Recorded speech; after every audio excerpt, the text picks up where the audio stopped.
Live everywhere. Daily Co's Radio on netrootsradio.com presents David Walton. Kagro in the Morning Show.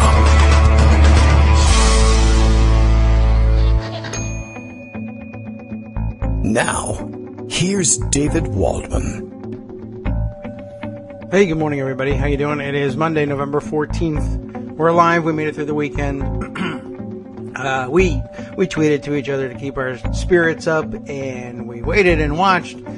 And, we're ready for another week. We're ready to see what this one brings now that CBS News has deigned to tell us that the president-elect has actually said a little something, the least possible amount of something, supposedly to his supporters, to get them to stop with the racial and racist harassment of every other that they can find in America. But it was good of them to tape that 2 days in advance and not tell anybody.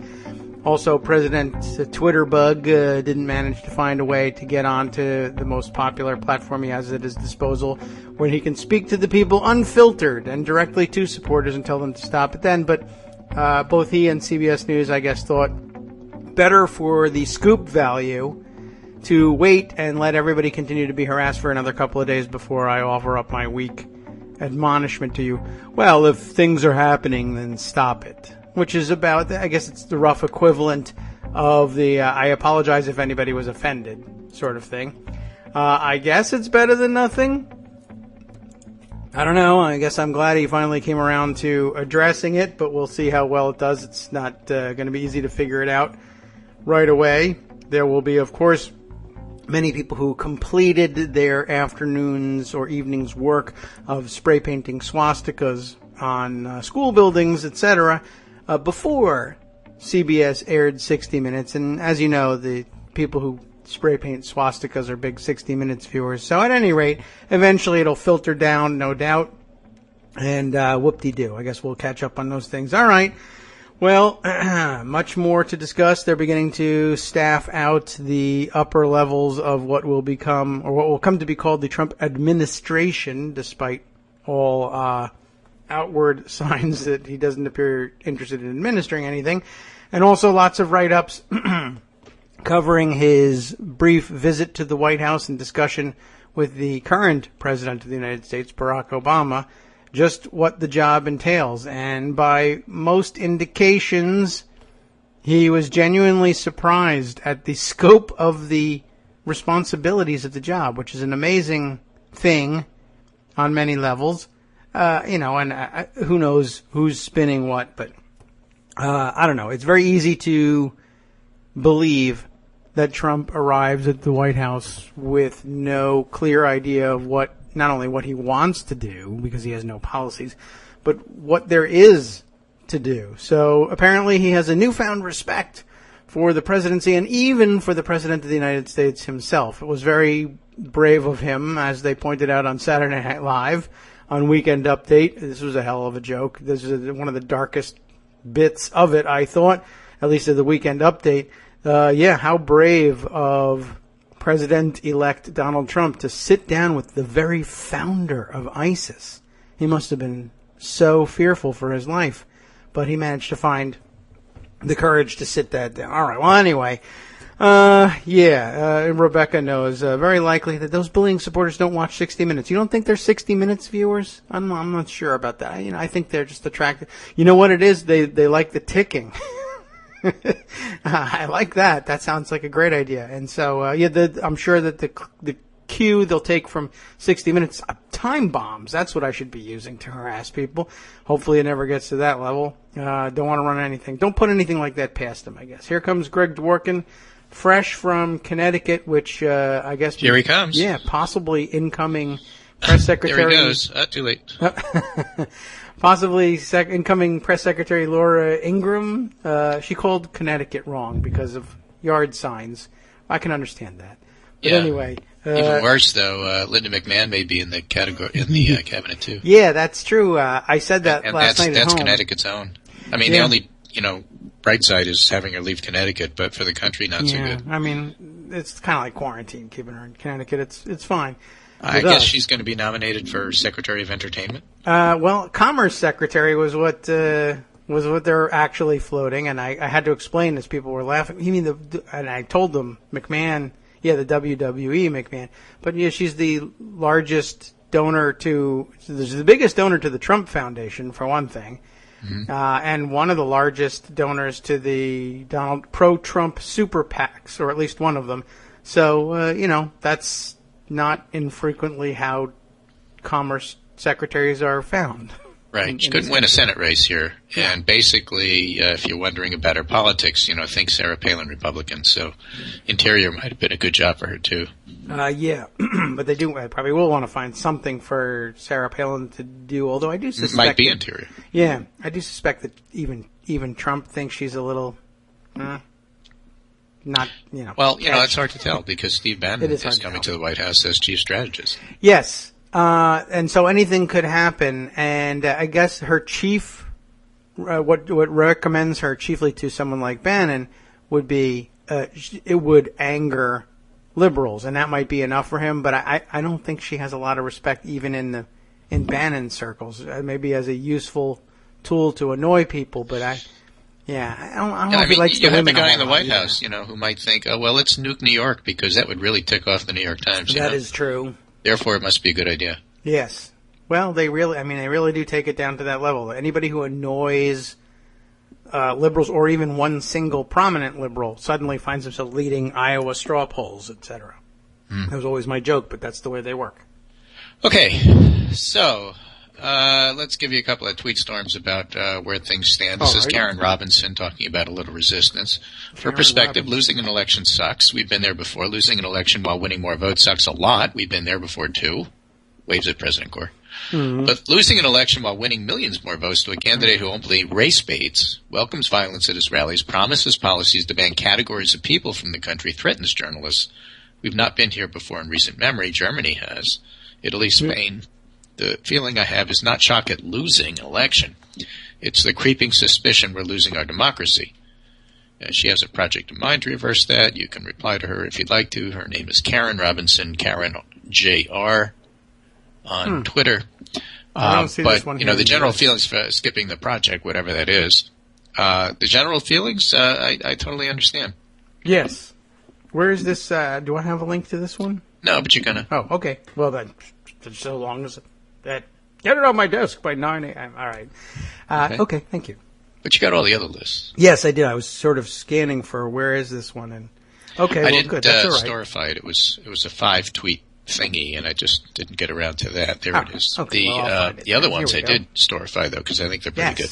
I saw this is Sam Begenstos with more election lessons. And, part of this is putting in proper perspective a couple of different things. Yes. One is that Clinton actually won the popular vote, and probably by 1 million or more, and may, as Nate Silver points out, have won by a larger margin than anybody else who ever lost. Why is that important? It doesn't get you the White House. It doesn't save us.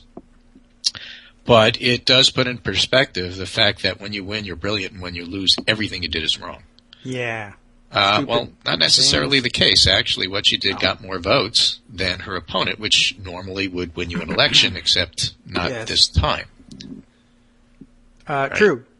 And another thing that has been pointed out, and I think that I haven't had a chance to read it yet, but it looks interesting. Maybe we'll do it tomorrow, is Nate Cohen's piece about the polls being pretty much right nationally, which is to say gave Clinton a lead, which he had, and turns out to be wrong in some key states, mainly Pennsylvania, Wisconsin, and Michigan, and then to a lesser extent North Carolina and Florida, because we knew those were close. But the other side of that is that she put a lot of effort into North Carolina and Florida and lost. So the idea that all she had to do is put the right effort in the right states and that wouldn't have happened isn't necessarily true either. So how do you put that in perspective? Well, two parts to this. One is the big overall piece, actually by Jonathan Alter, which I think is pretty good. And I'll just go through them quickly. He does mention Comey, but 7 reasons why Hillary Clinton lost and Donald Trump won. In addition to Comey, 1, talk radio. We can explore any of these you want. 2, a missed pivot to jobs. 3, rigged primaries, which is to say that the attacks that she had during the primary plus the WikiLeaks thing. 4, blue-collar billionaire, so that he could relate to the people. 5 is sexism.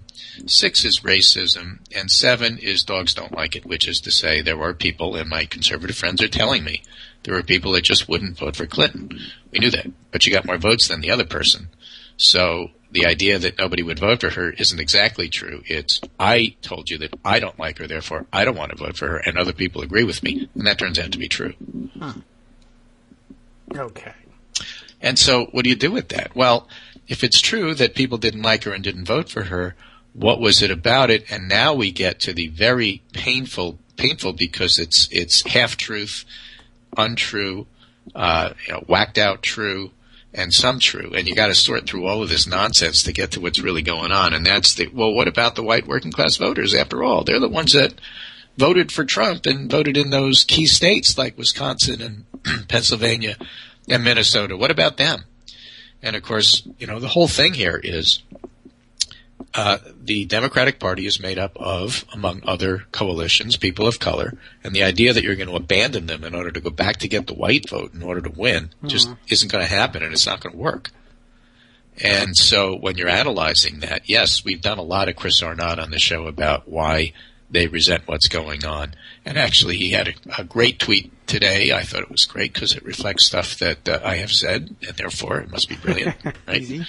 If your grand story on election of Trump doesn't include bailout of bankers, you're living in a fantasy, or you're a banker or economist, which is the same thing. Yes. Right? How many times did we say, go see The Big Short? You got to put banksters in jail. That was a mistake and remains so. And again, is part of the underlying predicate of the whole thing. Nonetheless, with all of that, this is Sam Bagostos with more election comments. Can I use the occasion of this interesting conversation to make some points that have been bothering me generally? After a loss like Hillary's, likely there are a lot of factors, any one of which could have turned the election if it went differently, including, in my mind, Comey. Yes, many minds. There's data. Comey 1 and Comey 2, taken together as a whole. I think that right now we lack emotional and critical distance in data to really know what these were. Well. But I'm willing to bet that Matt Bruenig is right that one of the things that flipped the election was a lack of ads hitting Trump hard on economics. I saw some of these ads, particularly around the convention, with messages that Trump screws over the little guy. We've covered that on the show. You've done a great job of highlighting that. But I saw a lot more ads criticizing Trump's unprecedentedly, for recent decades, racism, sexism, and nativism. Now, I'm not sure that the choice of which negative ads to run really turned the election. One Clinton problem was turnout drop, and I'm with Team Negative Ads Suppress Turnout, so maybe she should have had more positive ads in general. The problem is not that she lacked a positive agenda. Citizen Code highlight this in article, but she lacked positive ads. But okay, posit that this is a problem in which negative message Hillary used. Which negative message? Again, I bet that's right. First, it's a tactic technocratic criticism, not an essential critique of the substantive policies of today's Democrats. And of course, one of the problems is when you lose, so everything Democrats do must be bad. Well, no, not necessarily. Again, that's the value, if any, of winning the popular vote. If you completely get stomped in the popular vote, then you can say everything that we stand for doesn't work because people didn't vote for it. But not as easy a critique to make when, in fact, you've done what you did in the popular vote. So Obama used similar econ-focused negative ads effectively against Romney. No reason why Hillary couldn't have done that the same versus Trump. And she's no less credible a messenger for those attacks than Trump was a messenger for economic populism. So posit that her team made the wrong tactical choice, maybe because technocratic polling breakdown and hubristic reliance on analytics. Mm-hmm. Still, I think about it from their perspective. Trump was an overtly racist, sexist, nativist candidate. Shattered recent decades' norms. For decent people, that would have been ample reason to vote against Trump. Even just saying the quiet part out loud. Hillary's team thought it was enough to highlight just how norm-breaking Trump's racism, sexism, and nativism was. And I have to admit, so did I. I bet that was a tactical mistake, and as data fills in the picture, Democrats running campaigns should learn from it. But if it were a tactical mistake, the big takeaway is that nearly half the voters were undeterred by norm-breaching racism, sexism, etc. And that, it seems to me, is something much more worrying than the evergreen incompetence of the Democratic political consultant cohort. And note, even with all the mistakes, Hillary got more votes than the other guy, and she would most likely have won the electoral vote but for the other major norm violation, the intervention of the FBI director. That intervention, too, is something much more worrying than the incompetence of Democratic political consultants. But what do I know? I'm spitballing like everybody else, and I'm just a simple country lawyer, not a political analyst. End. So, that's the thing. That last part is all true. When you lose, everybody is incompetent. When you win, you're brilliant. And that's just the way it works. And you know what? We just got to suck it up and assume and understand that that's going to be the criticism. And you got to painfully sort through it and say, fine, but what part of what you're saying is actually correct? And that's where, data coming in later helps. And that's why winning the popular vote matters in terms of what kind of critique you're making. Yes. I mean, when you lose a state by 13,000 votes, everything matters. And you can step back and say, well, it's the big picture. It's the racism, the sexism, like Jonathan Alter was doing that. I read to you the 7 points there. Or you can go technocratic and say, well, it was this ad set versus that ad set. But the fact of the matter is, you have the election on a different day and you could win by 13,000. Well, as we were discussing last week, rain somewhere or just twist of fate someplace or FBI director intervening in the election, what have you. But yes, lots of focus over the last days of last week and the weekend on just how few votes separated winner and loser in those three key states that you mentioned of Michigan, Pennsylvania, Wisconsin. And I think somebody totaled it up as 107,000 vote difference. Something like that. And took note of the fact that you could fit that crowd into the University of Michigan football stadium. Although for what reason, I have no idea why they would want to go to the University of Michigan football stadium. But still, the fact that you could do that and that the election comes out the other way and everybody on the other side is a strategic genius, as we read at the beginning of or in middle of last week, post-election, and then everybody interprets the mood of the country entirely differently. There was a poll from Morning Consult. I don't have the link right now. What? But it was sort of exactly what you'd expect. Mood of country radically changes after Trump election. And I looked at this and said, gee, that's interesting. What did it say?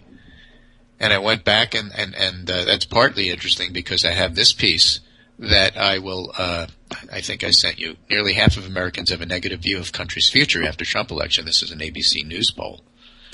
46% responded negatively with a wide range of words, including scared, afraid, and bleak. And 39% described having a positive outlook with hopeful and optimistic among the single most commonly used words, 46 to 39. Gives you an idea where the country was and is. And so the outpouring of support and good feelings just ain't there. Yeah. But nonetheless, the Morning Consult poll with that headline, you look into it and say, what are they talking about? Well, the Republicans and conservatives switched their wrong outlook for the country from bad to good. And the Democrats and progressives switched their outlook of right track, wrong track from good to bad. And they pretty much equally canceled themselves out. Yeah. And so this is news. This is not, it's a radical shift in terms of the two sides taking different approaches to what they thought of the election results. But as to the overall country's mood, the Washington Post, the ABC poll that I just read, probably more relevant in that regard. So there's that.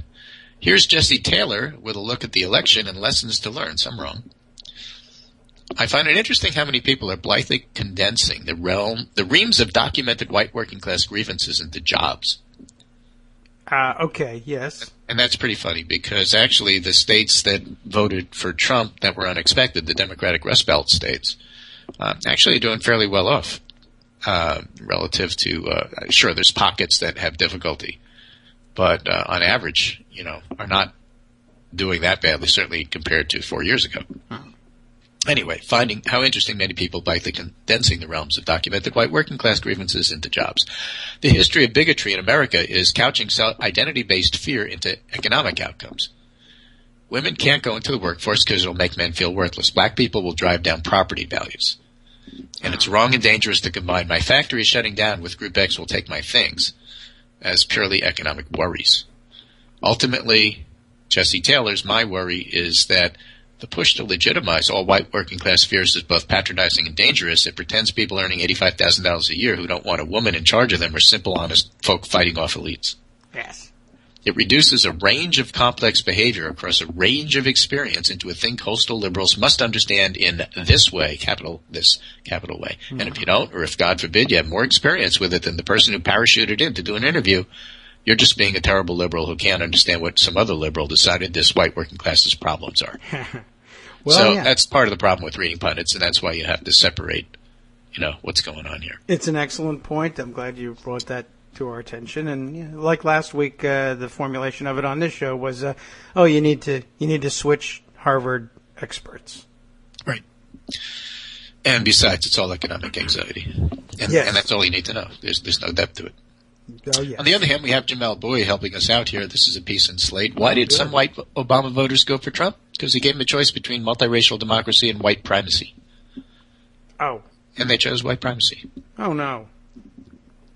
Somebody else had a very interesting perspective in terms of, how simple and how complex it can all be at the same time. And they used the analogy of subscribing to a cable package.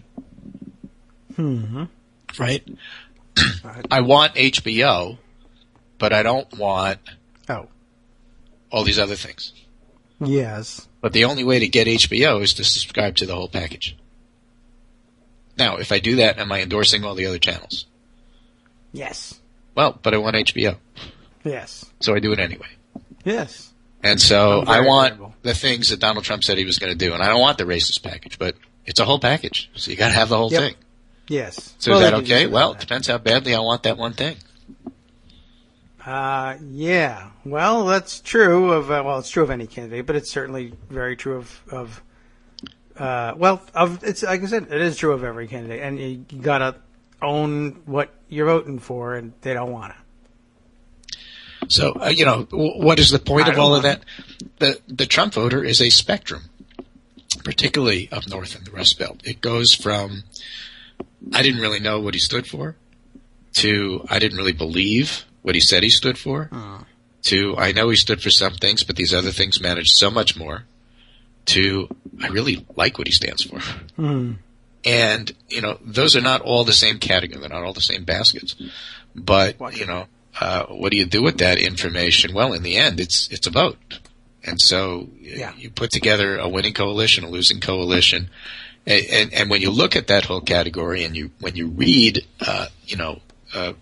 accounts like Chris Arnott from Lewiston, Maine, and what's going on up there, it's hard to be mad at all Trump voters, but, you can certainly be annoyed at some Trump voters. It's a lot easier to be annoyed at the normalization by media of outright anti-Semites coming to the White House and having staff positions and that being okay. Mm-hmm.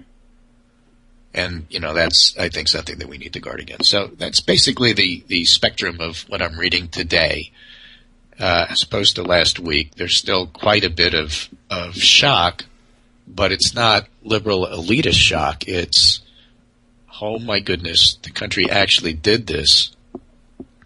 Let's think about places like where it happened in Italy, where it happened in Spain, where it happened in Germany, and what that has to do with us and what can we do about it now.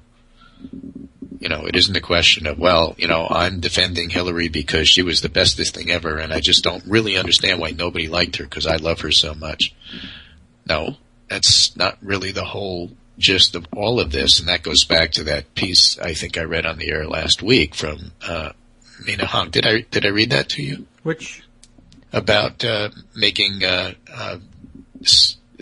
lesser evil choices because you need to. I don't think we did read that. Oh, let me do that for you because that's a real quickie, and I liked it. All I got to do is wait for Storify to load here, which isn't as quick as possible. Mina Hong is an older Asian. Okay. And it's Mina Hong on election choices and motivated voting. Little short piece here, which I think was quite relevant to all of this. I'll see if I can pick The thing is, those of us who are not in the majority in any way have had to vote for Democratic candidates who ignored our vote forever. Candidate Obama was the first candidate I felt was mine, and it's because he mentioned Asians once or twice, bis, and many non-believers. But I've been a Democrat all my sorry life, and I voted for Gore and Kerry, even though I felt nothing for them, because they were better than the alternative and better for more people. I voted for Clinton this time, even though she wasn't my first choice, because that's what you do. You vote for the best candidate available or against the worst if you prefer. So I'm sorry to all the white progressive people who didn't feel spoken to. Not really. But that's what politics are about. You agitate as hard as you can for the primaries, and in the years leading up to them, then you vote for the best possible candidate. I voted for Sanders in the primaries and caucuses. When he didn't win, I switched my support to Clinton, who actually did address Asians, by the way. If Clinton had won, I would have urged you to make sure she kept her promises because I want a progressive president. Well, that isn't going to freaking happen this time around. To be clear, I'm not blaming third-party voters for the loss. Just be realistic. I line up something like 98% with Sanders and 91% with Clinton. I don't even want to guess how I line up with Trump. That is a good point. So, when you have those choices, that's what you do. And, again, if your choice wasn't RFK for you, as that was my political idol. Okay.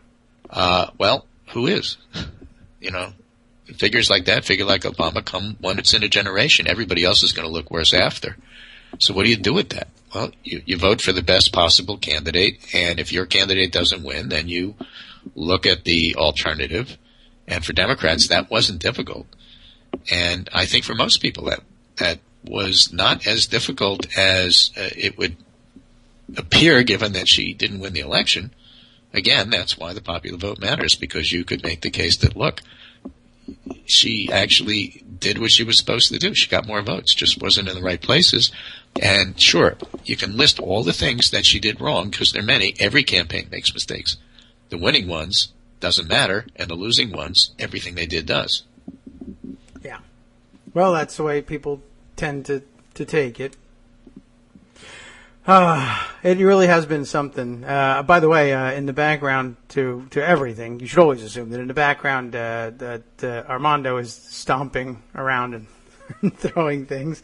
And I've just noticed that at every mention, you're not permitted to mention the name Chris Arnaud without his storming. I mean, okay, Armando, if you wanted to go ahead and respond, you're welcome to give it a try, or at least come on and discuss things. We haven't heard from you in a while, but I don't know. I thought that was a pretty well, it's certainly balanced, and the last piece, I think, was a great addition. And the whole, I'd say, Friday, Saturday, Sunday for a lot of the writers and journalists that we tend to pay a lot of attention to or in our circles, there was an awful lot of pushback on the whole, everybody just rushed to find out what white working class voters want, and plenty of good pushback, too, on what does that mean exactly, working class? Daniel Dale, the guy who catalogs all the Trump lies, 25 today, 30 today, from the Toronto Star,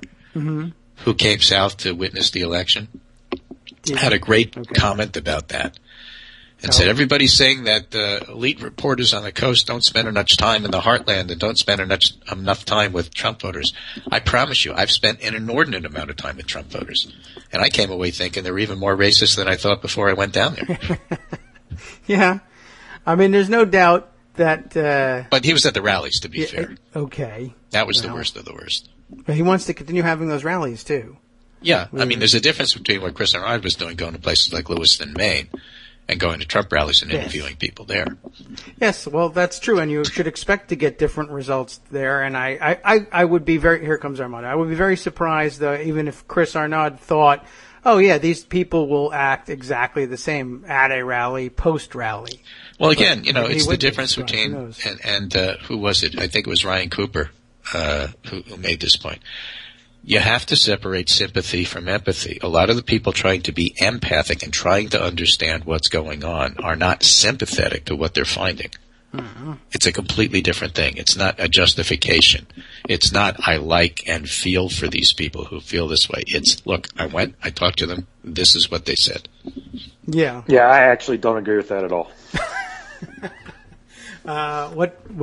Good morning. What you just said, that they're not empathizing. Yeah. Actually, it's normalization. Just like we complain about the media normalizing Trump, you're trying to normalize, and these people are trying to normalize. White people voting for an avowed racist and bigot. This is not a situation where there were dog whistles. This isn't hidden wink wink racism. This was in your face racism that Donald Trump offered.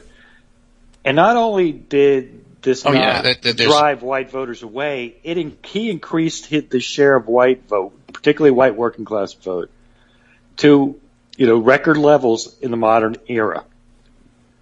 Yeah. That is not something you can explain away and say, well, let me figure out what you're thinking. We know what they were thinking.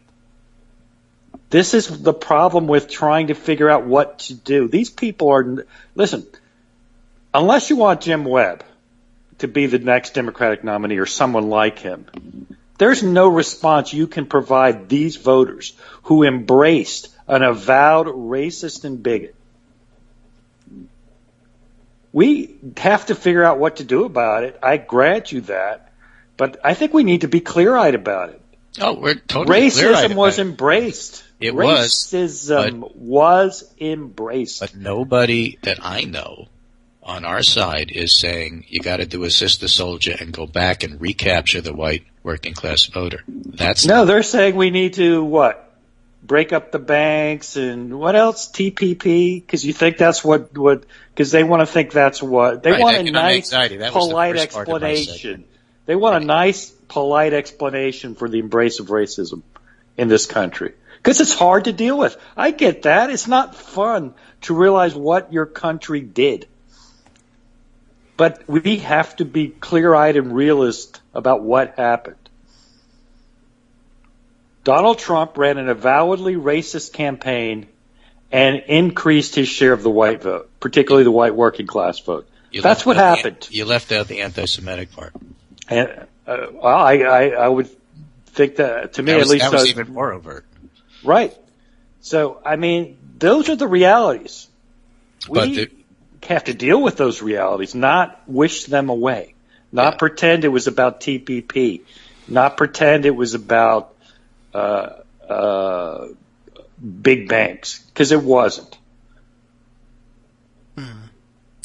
Well, I understand. I think I'm guessing that some of the instinct to do this is that there are certainly people who say, well, even if it was racism at its root, these are the excuses people have for their racism. And I think because they were policies that the critics themselves agree with, I imagine they might be thinking if we remove them as excuses, then the racism will be exposed as racism. And it might be, but I mean, that's an awfully roundabout way of getting around to attacking racism. This is a basic thing. Analysis is not endorsement, no matter how mad Armando gets at it. And the other side of the coin is if you're being practical about it, you're not trying to win over the white working class vote. You're trying to at least keep the margin that's going to be against you down to a point where one can win. No, I agree. I'll buy that. So how do you do that? Basically, that's what happened in Florida. How do you do that? Well, I think if that's really your goal, I think you have to start listening to Jim Webb, not Bernie Sanders. Jim Webb has a better understanding of what drives that vote.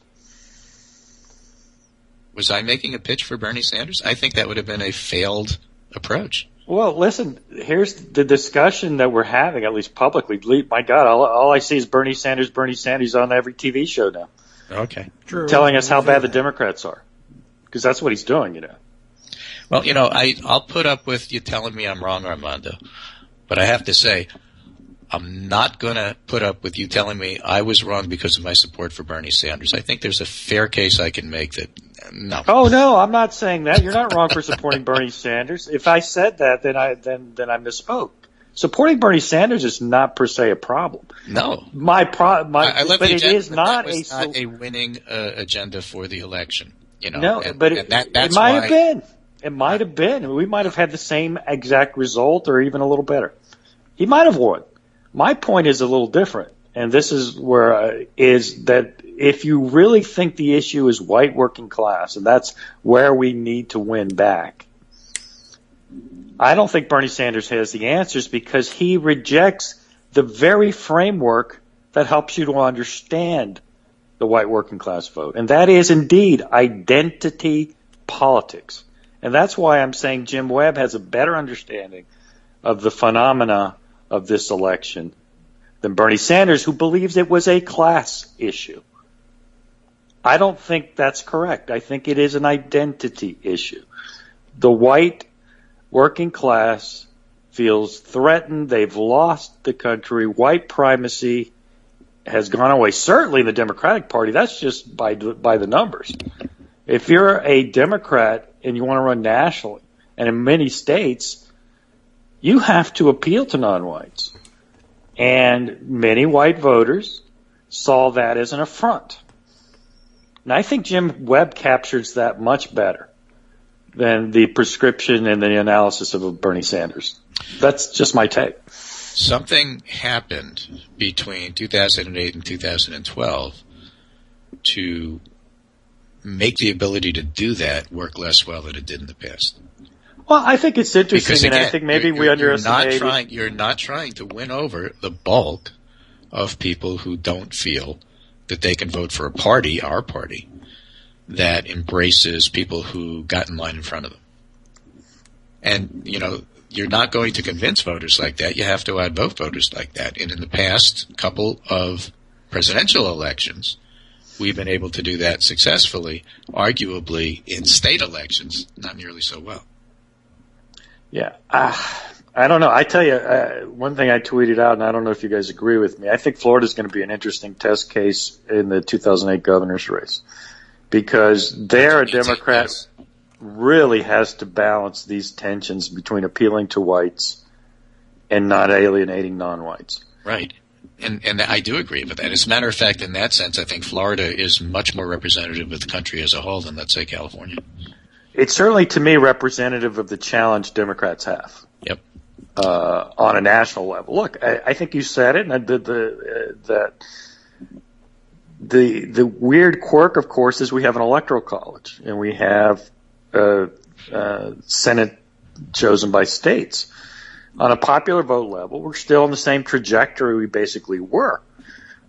She's going to win the popular vote. We've won the popular vote now basically every time except 2004 for 24 years. But that's not enough given our quirky system. Mm-hmm. So what do you do on a national level? I don't know. I'm actually do think there's one thing that people think it's disdainful, and I guess part of it is. But I think we really need to clear up once and for all. If this for that wing of the party that believes in this class-based analysis, I think we got to let them run the campaign. In essence, the national message campaign in 2018. Let them run that message, and let's see what the results are. And don't tell me, well, it's an off-year election. That's not fair. Remember, for an out party, an off-year election, certainly the first one, is generally a very favorable ground. It's a point in time where the out party generally makes gains. Yeah, there's two things about 2018 that I think are relevant here. One is the fact that if all three branches are controlled by Republicans, then that actually gives the Democrats a big opportunity for the House, and at least making gains in the House.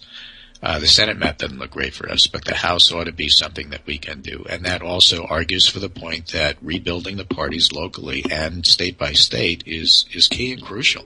You really can't keep winning at the national level when you don't own the governorships and you don't own the state houses. I think that's really right, because the reality is each state is so different now. We're not going to lose California.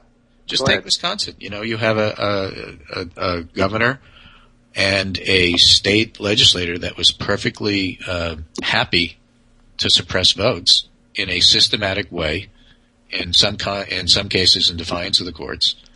And if you lose an election by a small amount, then that matters. And just like everything else, Comey or whatever, it's not just one thing, it's many things. But that's a big thing.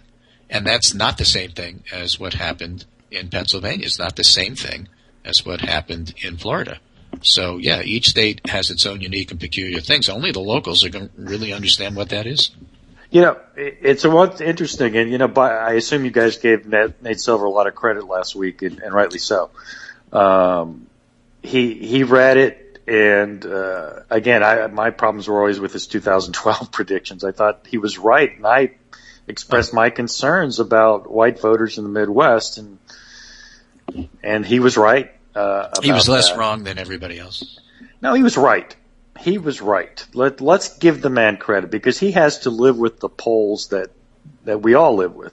And yet he saw things in polls that most everybody else did. And, I was pretty harsh on him, but he was right. The vulnerability was right there. It was white voters in those states. And to go back to your point about how you have to really treat states individually, it's really because of the coalition you built. Florida is unlike Wisconsin and Michigan. I could make an argument that a Democrat running Wisconsin, Michigan, or Pennsylvania should come out against immigration. Why? Because he's not going to lose that many Latino votes, because there's not that many Latino votes there. A Democrat in Florida certainly can't do that. Or New York or anything like that, but there are pockets where, frankly, an abhorrent message to me, but just on cold calculus of trying to win, you can argue, you know what, that guy should be a guy running for Senate in Wisconsin, say Russ Feingold, maybe he should have come out for the wall. Maybe he picks up enough white votes to put him in office. Coalition building and party building is compromise too. It's not just governing.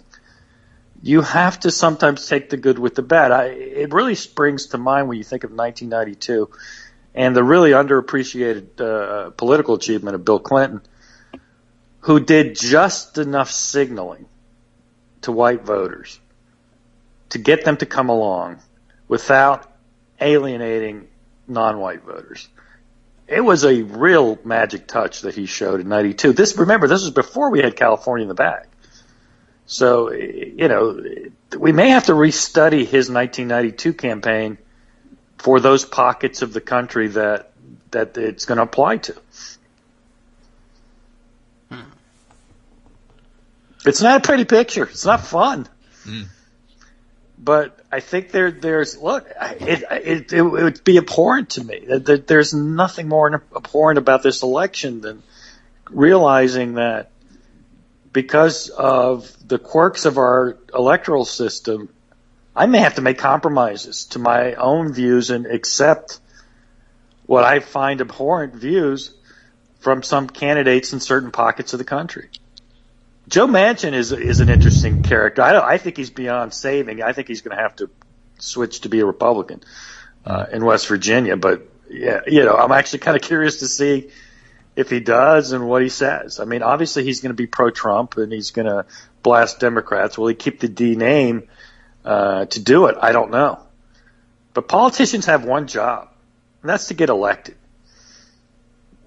The rest of us don't have to have that same impulse. We want to win elections, but it's not our name on the ballot, and the losses are personal to us. That's normally why we cut politicians a little bit more slack than we do our friends, and in some cases, jousting and dueling conversationalists. But not this year. Not a lot of slack was given to anybody. No, it'll be interesting to see how that plays out in the next cycle.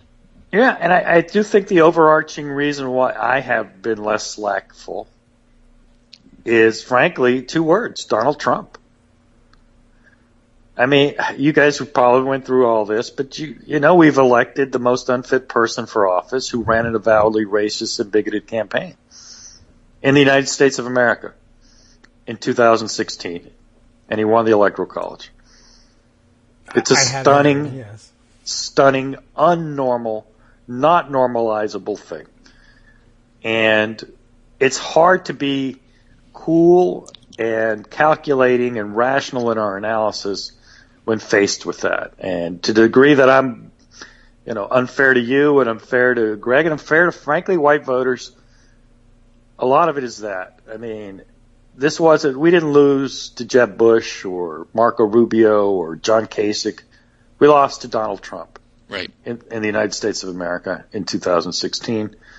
And it's hard to take.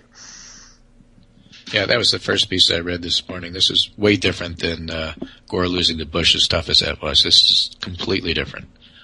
And there's no way that it can be normalized. And frankly, a week later, I don't think that there's any way that anyone's feeling better about it. That's not going to happen.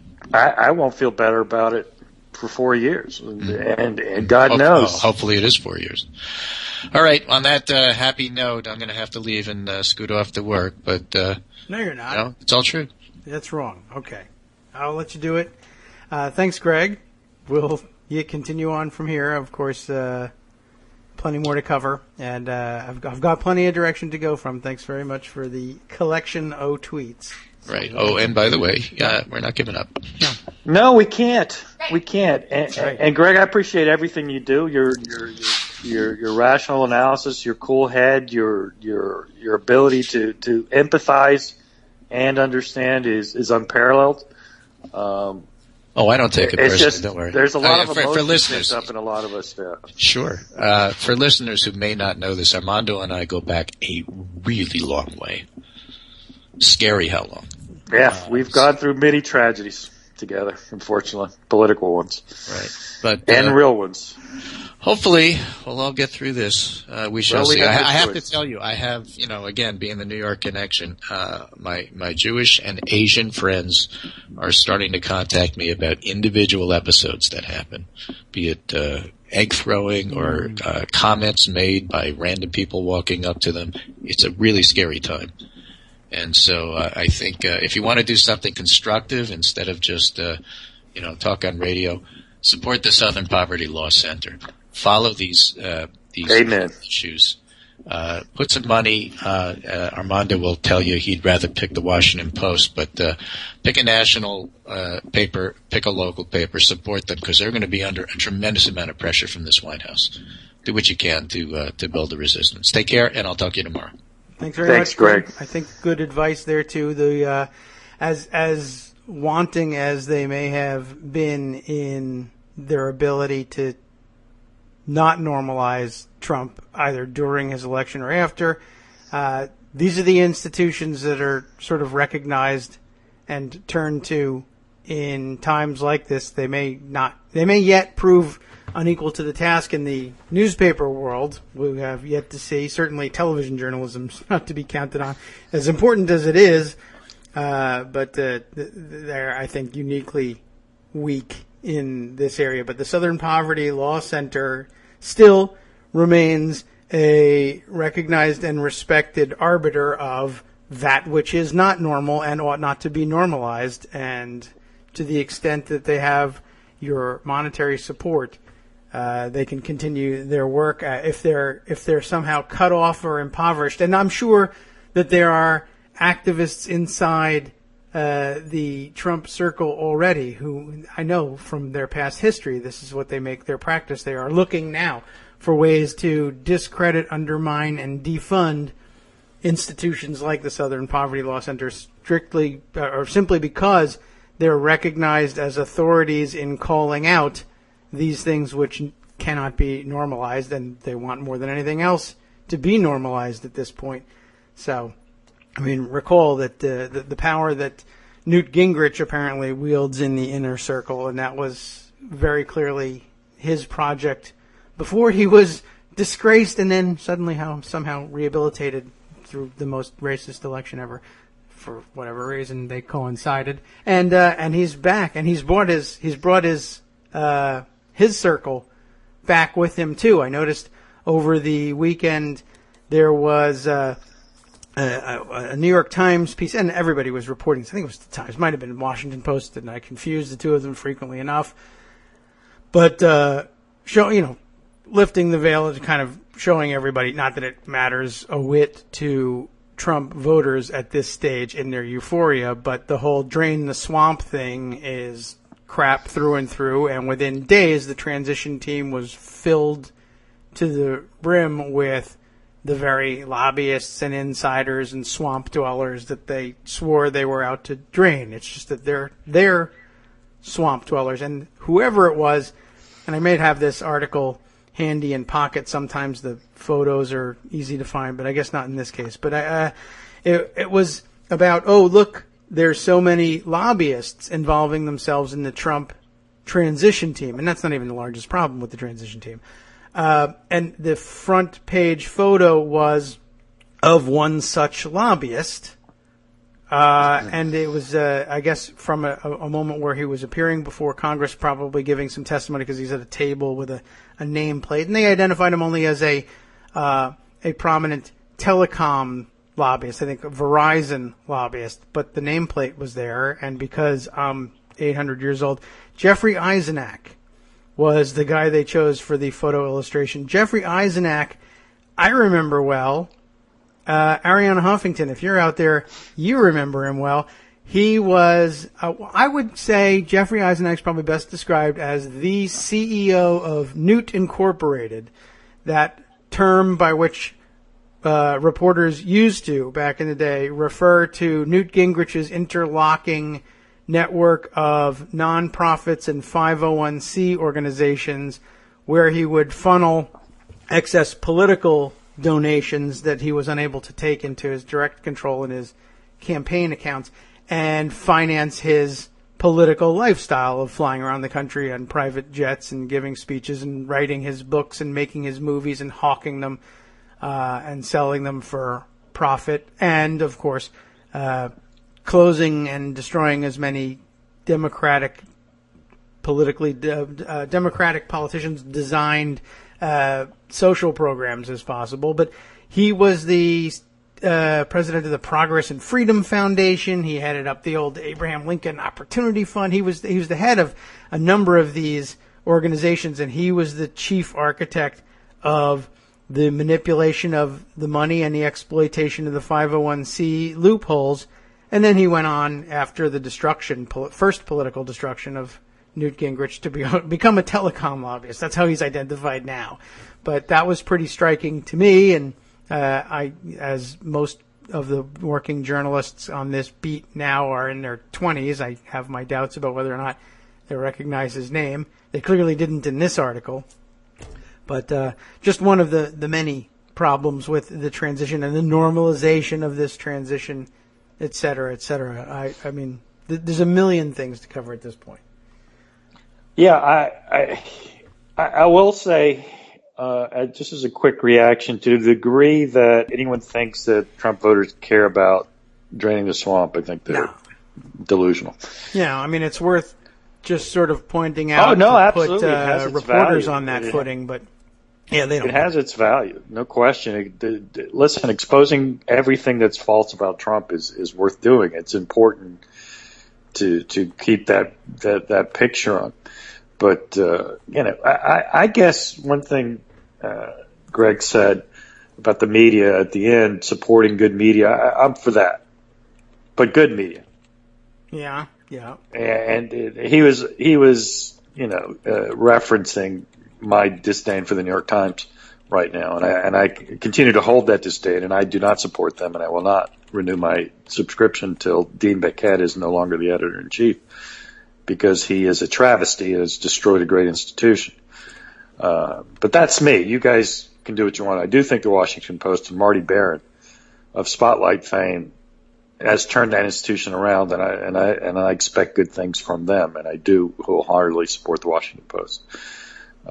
Cable TV, I think it never was good, and it even if it was, it's just utterly ill-equipped to deal with the Trump phenomena. It's just not something they can do. Nah, it hasn't been equipped for any of the Republican destruction of norms for the past 20 years.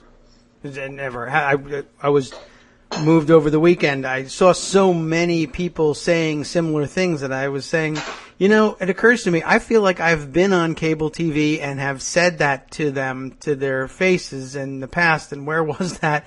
And I Googled around and I found actually it was my CNN.com. Of course, they would never let a blogger on CNN proper. The old, I don't know if they still do it, Blogger Bunch thing where they corralled bloggers into appearing via Skype so that we all look like we lived in mom's basements. And in fact, many of us did. But actually, I made a point of going to the studio for just that reason. But that was the interview in 2009 on the still emerging torture issues, right at the time when the Republican play was, oops, we've just been exposed, documents have been released and people are opening up and speaking about it, when McClatchy was reporting on the Wilkinson revelations, and the Republican response was, well, Nancy Pelosi once got briefed about these things and she didn't go Wolverine, and head for the hills and mount an insurrection, and so therefore Democrats accept torture. That was the position that they were taking, and I was sort of forced to say right there in their space, hey, you guys, I mean, you're doing both sides on torture, and the story is, oh well, did Nancy Pelosi know? How about the story is they tortured people. And they tortured people that what we just found out was that they were torturing people for almost literally no reason. We're all have been fed the ticking time bomb scenario, and gosh, sometimes we just have to torture. But the story we were supposedly discussing was that the Bush team and their team in Iraq were torturing Iraqis that they had picked up on the street to try to force a confession that they were affiliated with Al Qaeda, because they needed that, because there was their political reputation in the United States was riding on their claims of weapons of mass destruction, and they hadn't found any of those. So at least we could still prove that Iraq was a breeding ground for Al Qaeda and was cooperating with Al Qaeda, which also wasn't true and never panned out in any way, shape, or form, largely because this was a secular Ba'athist regime that wanted nothing to do with extremist Al Qaeda, and fundamentalist Al Qaeda. But they were torturing Iraqis they picked up off the street in the hopes that one of them would give them a false confession anyway. And they're like, well, Nancy Pelosi might have known about some of the things. And I said, see what you're doing here is you're making it a who knew what when story and a both sides story, because television is paralyzed when you look in the face of this kind of disgusting, bald-faced evil. So we better not cover the fact that we tortured humans because Dick Cheney thought he'd do better in the next election if he did that. And you don't want to talk about that. Television has no framework for this. In America, it can't be done. I'm telling you, you've got to do this, and you won't. You want it to be a Nancy Pelosi once got a memo story, and people got tortured, and you don't care. You don't care. And then similarly, I think we're in the same mode now. You know, we're going to have, we have the incidents we've had over the last couple of days, and I think Leslie Stahl managed to get Donald Trump to say, well, to the extent it helps, stop it. That was what they got out of him for that, because they can't. What do they do? How can they possibly say, yeah, I came to Donald Trump's opulent, ridiculous, over-the-top, stupid-looking apartment, and by the way, said I found him very subdued. That was a hell of a subdued shot, wasn't it, in the Golden Palace? And I can't come here and say people are being stalked on the street and having garbage thrown at them and having knives pulled on them and having swastikas spray painted on their schools and having their children stalked, because if I do that, then people are going to say, what the hell are you doing sitting there in a golden chair for? I'm not watching you, you idiot. That's crazy. So they don't. Can I just add a postscript to your story about the 2009 and torture? Yes. Of course, you know who's being floated as new CIA director. Yes, go ahead. A fellow named Jose Rodriguez, who in fact was a head of in the CIA's quote enhanced interrogation program, and who destroyed evidence to cover it up. Yes, and I promise you, by the way, when you say that, we need for you to say that, because when I say that, they'll say, see, who the Democrats are the real bigots. They hate Hispanics. They don't want them to be in charge. Now he's one of mine. He's a Cuban too. Yeah. So I get to say it. Yeah. And so not only the architect of the torture program, but the guy who destroyed the last remaining, I think, physical evidence, video evidence of exactly what the CIA did. Why did he do it? Because courts said, you damn well better not. Oh, okay, well then, what if I do? Hey, no lock-up chance for him, right? Yeah. And that actually, well, it would be if we can. It's a good segue to a lot of thoughts that I had over the weekend. This administration, to the extent that it is one at all, I think will be very interested in testing, I guess, the old Andrew Jackson thesis of, basically a court says I should do this. All right. I mean, court said we got to stop with our voter suppression tactics, but hey, they went on. And by the way, what was the response to that? Everybody went, oh, why you? In 2 years, the FEC is going to be mad at you, possibly if they're not dead tied. Boy, are they going to be angry. And by the way, notice that when the issue was, oh my God, Democrats are registering Democrats to vote, they got it together in Indiana, in Pennsylvania, and elsewhere to raid the offices mid-election and shut the whole thing down and throw everything out and make sure nobody got registered. That they can do at the drop of a hat. But the rest of the stuff, if you jam somebody's phones for the day or intimidate people at the polls or put up signs that say you need ID even though the federal courts just said, no, in this state you don't, that law is invalid. Oh, well, file your paperwork and maybe we'll have an investigation and maybe we'll get it right next time. Yeah, I mean, you made that point about the NDA requirement for federal employment. Yes, that's another thing. Yeah, I was actually just sort of speculating on that because he loves his NDAs so much. And then somebody said, oh, no, in April he said he absolutely wants federal employees to sign NDAs, which creates an enormous number of problems, and some of which are probably too complicated and will just sound like gobbledygook certainly to Trump supporters who won't care. But yeah, and then I got a lot of pushback. People are saying, well, people in these top positions really should have NDAs. And I said, well, they're prohibited from disclosing certain information, stuff that has an actual state security value. Yeah, you can't just go and disclose it. We're pretty well covered for the most part on that.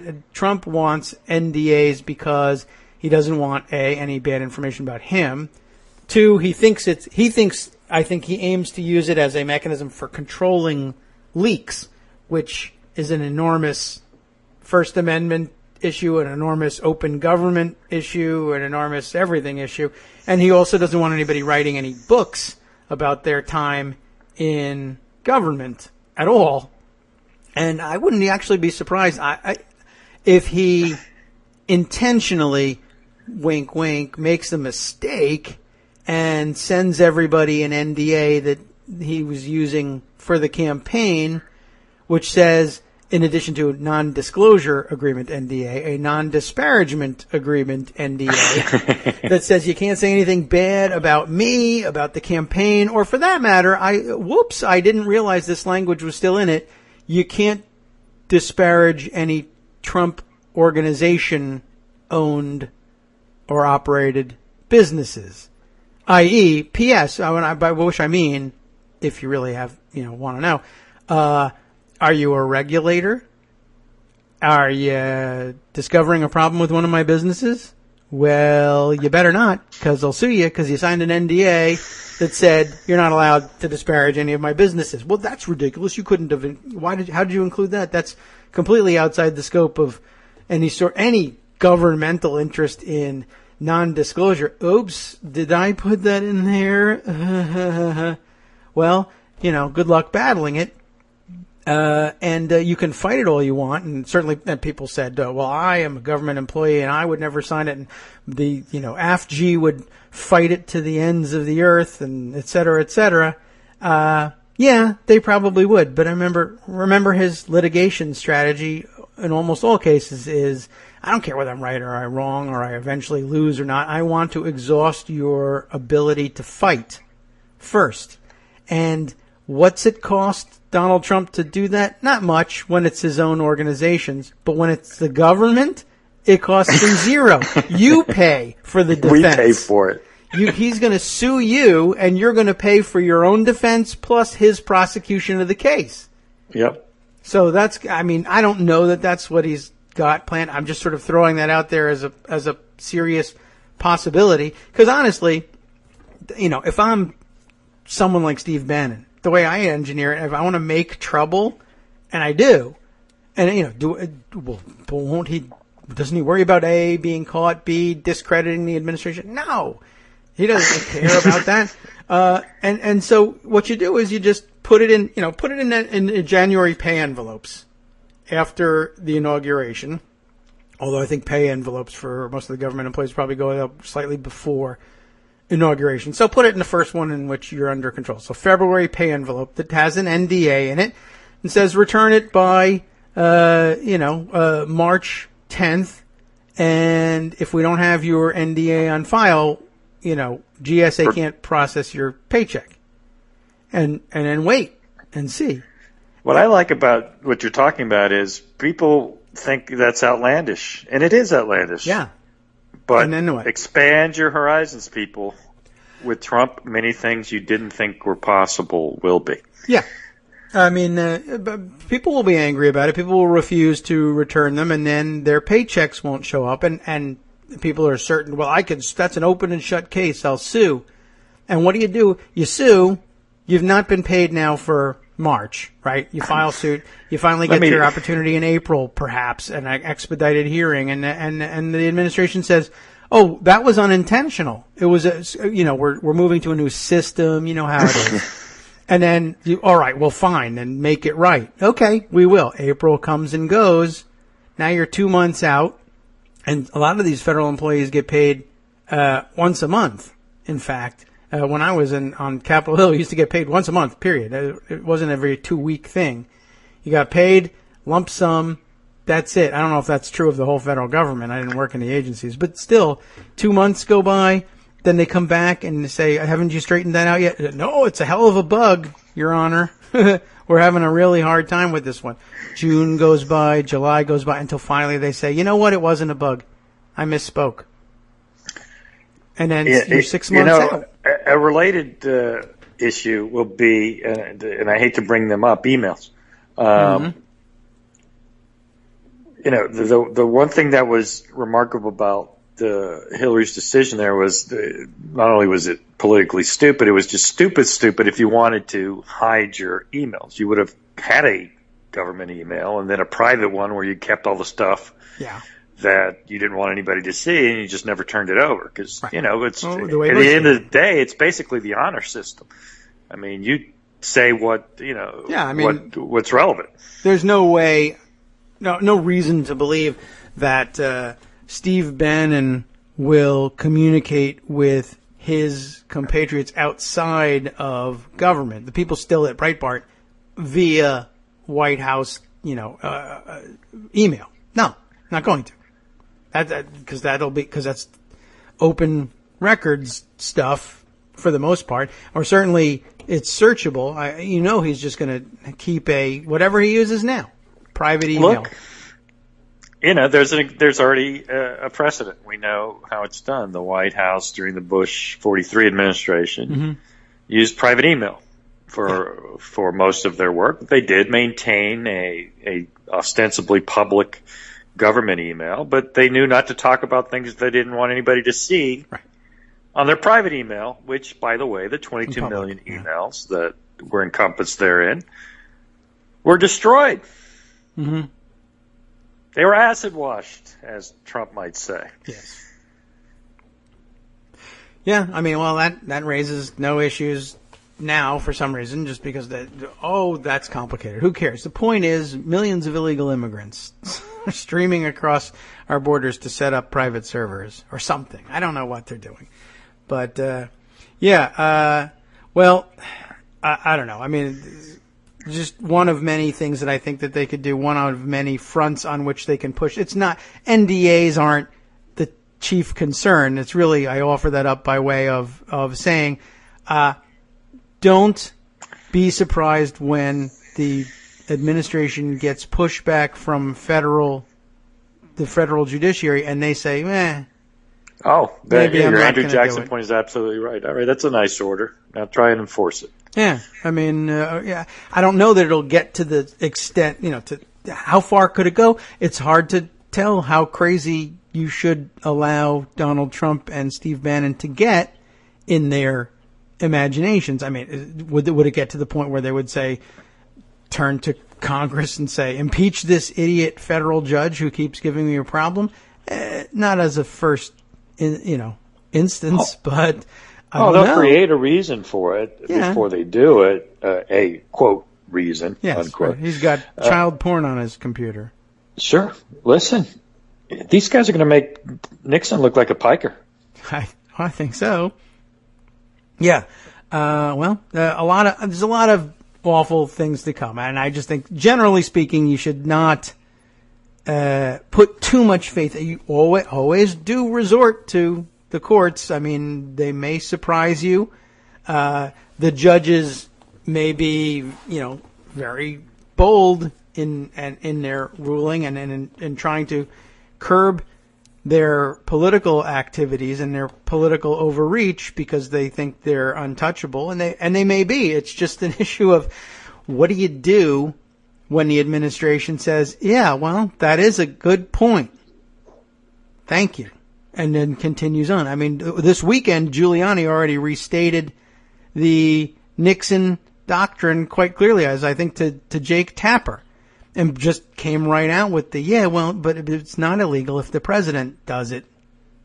And the guy is up for attorney general, and I assume will come up in the hearings, and then they'll just count the numbers and say, Democrats this many, Republicans that way. You're the attorney general. There you go.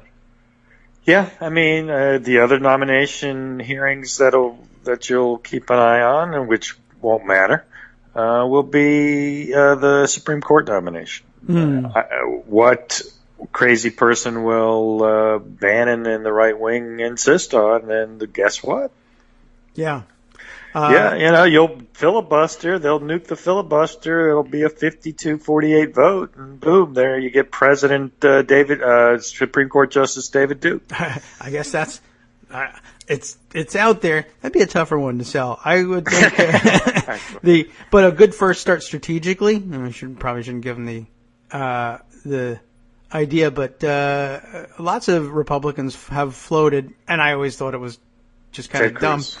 Ted Cruz would be a good one. Mike Lee, as a possibility. And I bring him up only because his name came up recently in discussions about, which Republicans might, in certain circumstances, be willing to stand on principle and join in, say, a filibuster or some other kind of blocking move for some of the most extreme legislative proposals, or perhaps even nominations. And Mike Lee, in the right circumstances, probably could be looked to on some of these things, and it would be a great way to remove him and have him replaced with somebody who's not nearly as willful in the Senate. So yeah, I mean it's a double whammy because he's a absolute hardline conservative on judicial matters, constitutional questions, and then you got him out of your hair in the Congress. So it's a double win for Trump forces. Yeah. So who knows? There's no telling what direction all of this will go in, but not good, and we don't need to tell you that. You've already figured that out at home. But yeah. I mean, I think that's the bottom line. I mean, I'm actually curious. Listen, there's so many layers to what's wrong about Trump, but we're talking a policy, personnel. But fundamentally, he's unfit because he doesn't know anything. He's a bigot, and he is the most unstable, thin-skinned person ever. I mean, the threats are all around us in a Trump administration, but both from our very existence, who knows what crazy thing he might do, plunge into wars that are insane, not fight battles that need to be fought, i.e., what do you do with Russia and NATO?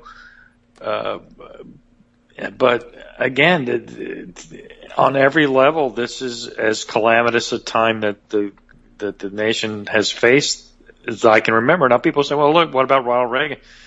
Ronald Reagan was a 2-term governor and actually had venal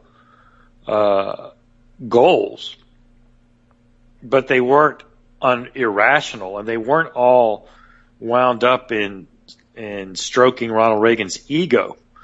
And there weren't people roaming the streets saying, "Your time here is over, Jew, spick, whatever. Reagan wants you out." That was never an issue. No, it wasn't, and that's why, again, I'm not going to defend Ronald Reagan. I'm just saying that we're on a different magnitude of problem here.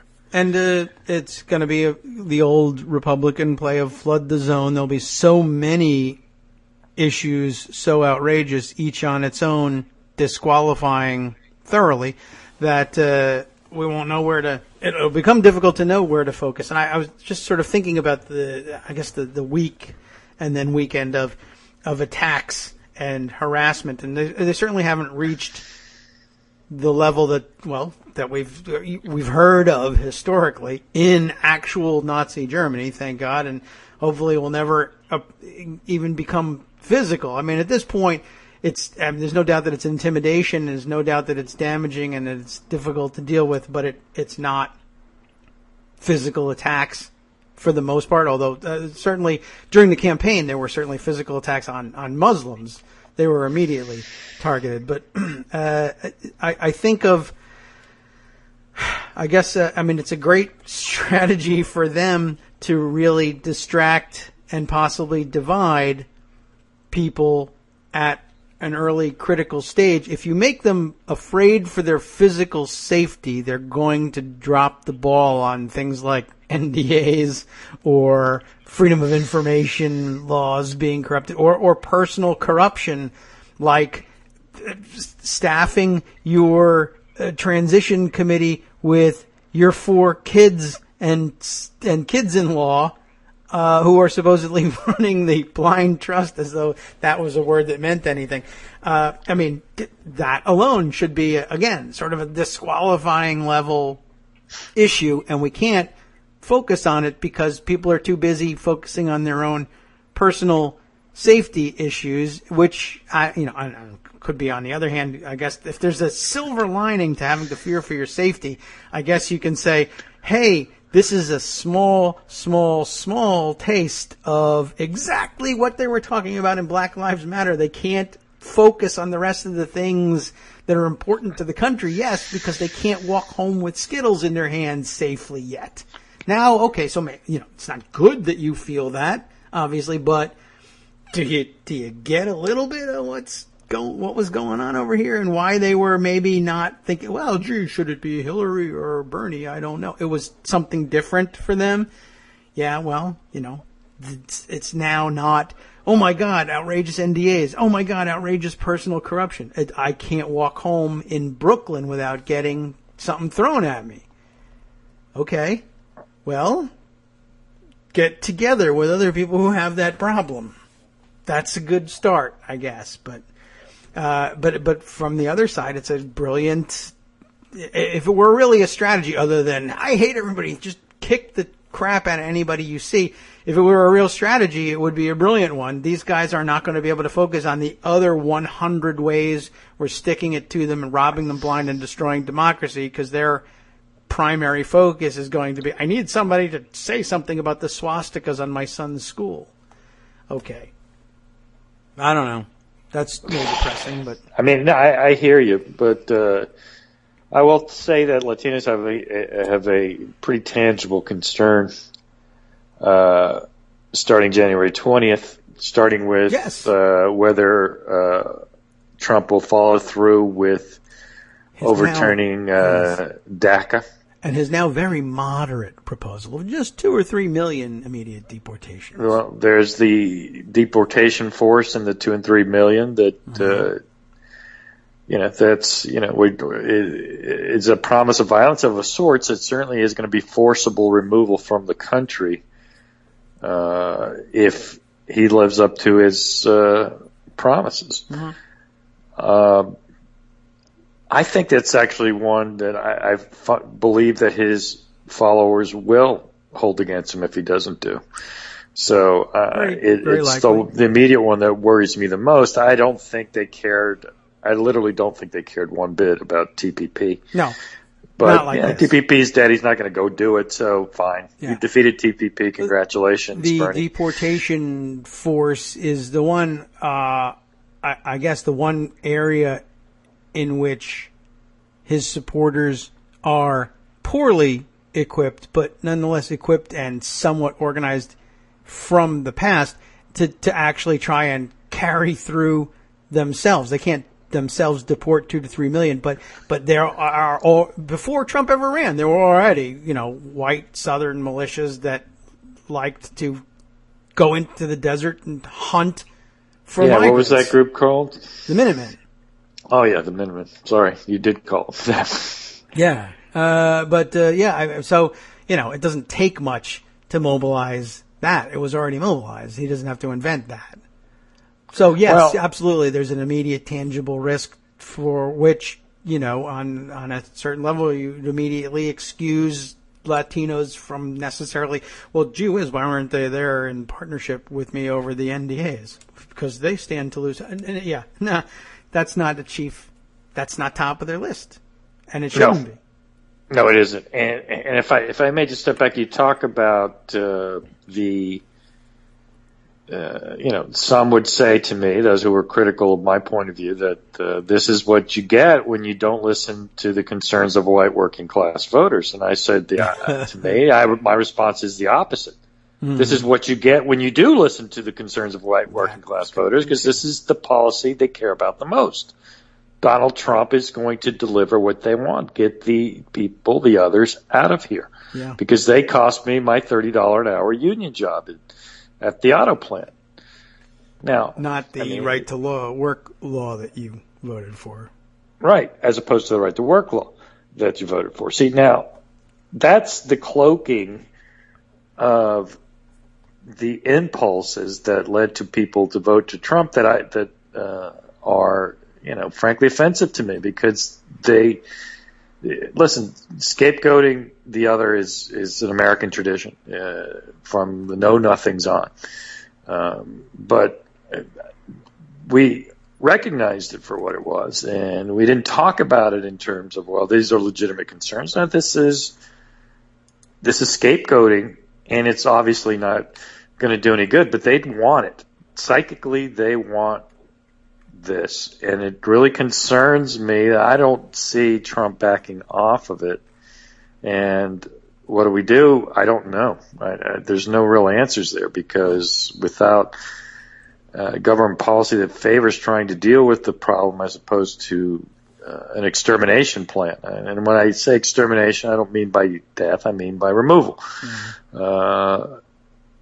Yes, I think the metaphor to trains is apt. I mean, in essence, they want removal of these people from their presence. Mm-hmm. They're not particular about how it happens. Yeah. Well, it's another thing I've given some thought to. You want to see that one normalized quick? All right. Deporting even 2 to 3 million people immediately, extraordinarily difficult to do. The logistics are nightmarish. As much as we'd want to do it, and as much as I'd love to have all of your help in doing it, the reality of it, I'm convinced after, studying the issue here in office and having the resources of the federal government at my disposal. But I hear you. I know you want them removed from your presence. As it happens, I have this fantastic new idea about infrastructure projects that need rebuilding.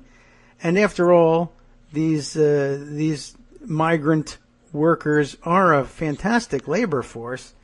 So what would you say if we didn't throw them out of the country, but we put them to good use here in the country, building our infrastructure projects where necessary? And of course, we would want them in close proximity to our infrastructure projects, and so it would be valuable for us to say, after having removed them from your neighborhoods, house them in camps, labor camps, just close to the projects they're working on. They're just working there. I know that brings back some bad memories, rings some bad bells for you people. But hey, listen, go back a little further. It's not. It's Civilian Conservation Corps camps. It's an FDR idea. People, you get your minds out of the gutter. So don't put them on the trains to the labor camps, and they'll work on infrastructure. That's all. They're going to live on farms. Yeah. And for those of you who have dogs. Yeah, he could even talk about it as a sort of reform. He said, go work in the labor camps for 5 years, and then we'll let you stay. Back in. Right, yeah, you can pay your debt to society through labor. Work will make you free. Yes, for instance, could be on the gates. You anticipated where I was going. Because it's easy to do, because it's actually just reading a book. History. Yes. You want to... Why if over on the other side? Well, the reason those Jews got on the trains is they didn't have guns. Yeah, well, but also the reason that the rest of the country stood for it was because they were just going to work to help Germany. Yeah, well, they're going to work to help Germany in Poland. But hey, that's because we're at war with the Soviets, you see. They just want to move them closer to where the war is happening. Not, that's funny because German industrial might is actually to the west. I know, we're sending them to the east, though. The thing is, don't worry about it. They'll be out of your hair. They'll be working hard. Helping. They won't be taking your jobs in rural Michigan. Right. So, is it alarmism? Yeah. Should we be ringing alarms? Yeah, you all said we should. But don't think about, what could happen next, because really we need you to concentrate on making sure that, taking to consider the economic anxiety of good Germans into account. This goes to a phrase that I heard, which was called a mistake, which was, the problem with us is we're taking Trump literally, not seriously. Oh. You heard that, right? I hadn't, but I can easily imagine that being said. You said that we shouldn't be taking Trump literally. We should be taking him seriously. That is, don't pay attention to what he actually said. Just, whatever the feeling that he is tapping into is, we need to take seriously. Aww. And I'm not sure what I'm supposed to say in response to that. I mean, what is it that is serious then? How do I judge what is serious, and how do I respond to it if I don't actually pay attention to his words? I mean, if words are no longer operative, and apparently they aren't, what am I to make of all this? It's just accept that Trump is great and he's going to make America great again, and just sit back and not worry about it? Is that the prescription that I'm being given here? I don't know. What exactly I'm supposed to do with that advice? I don't know. I don't know what you're supposed to do with any advice. My best summary of the last week has really been, it reads like a joke, but just me sitting there saying, hey, that's a good point. Oh, and that though. That's a good point, too. Oh, but on the other hand, that is a good point. Hey, what if the problem is that I'm too accommodating in I'm reaching out to too many disaffected constituent groups. While I'm watching people have their internal battles over the Democratic Party's future, and while we have one group saying, well, we really need to, and it's not all Bernie Sanders supporters, because I don't think everybody actually agrees necessarily on what the hell would be next even for Sanders supporters, but for both Sanders supporters and non-Sanders supporters who say things like, well, we really do need to, pay more attention to the white working class fears and whatever their agenda might be, and while being cautious not to incorporate the racism, which is actually the whole thing in many cases, we got to pay attention to whatever the message is that we can distill out of there that that we can live with. And I am watching that and being presented as a progressive argument, and then thinking, boy, that also, read the other way, that feels an awful lot like what led to the DLC, which would be exactly the wrong approach if you said it was a DLC strategy, to say, what can we do to become the other side light?